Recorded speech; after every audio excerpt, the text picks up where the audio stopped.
வணக்கம், வாழ்க வளமுடன். நான் உங்கள் ஜோதிடர் மணிவாசன் பேசுகிறேன். ஒரு ஜாதகத்தில் சிறப்பான பலன்கள் நடக்கணும்ட்டா பிரேத சாபம் இல்லாமல் இருக்கணும். பிரேத சாபம் அப்படின்னா என்னன்னா, லக்னத்தில் மாந்தி இருக்கிறது. அப்புறம் பார்த்தா பூர்வ ஸ்தானத்தில் 5ஆம் இடம், திரியோணங்கள்ல 5ஆம் இடத்துல மாந்தி இருக்கிறது, 9ஆம் இடத்துல மாந்தி இருக்கிறது.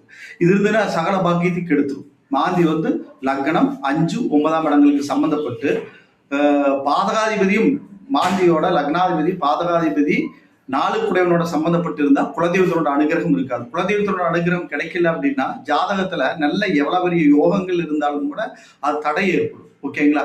அதுக்கு வேணும்னா மாந்தி பரிகாரம் அப்படின்னு பார்த்தோம்னா விஷ்ணுமாயா வழிபாடு வச்சுக்கணும். ரெண்டாவது காசி, ராமேஸ்வரம் இந்த ஸ்தலங்களை போய் முன்னோர்களுக்கு முறையான திதி தர்ப்பணம் எல்லாம் கொடுக்கும்போது அந்த மாந்தி தோஷம் விலகி குலதெய்வத்தோட அனுகிரகம் கிடைத்து நற்பலன்கள் நடக்கும். ஓகேங்களா? இதுதான் மாந்தி தோஷத்தினால ஏற்படக்கூடிய பிரச்சனைகள்.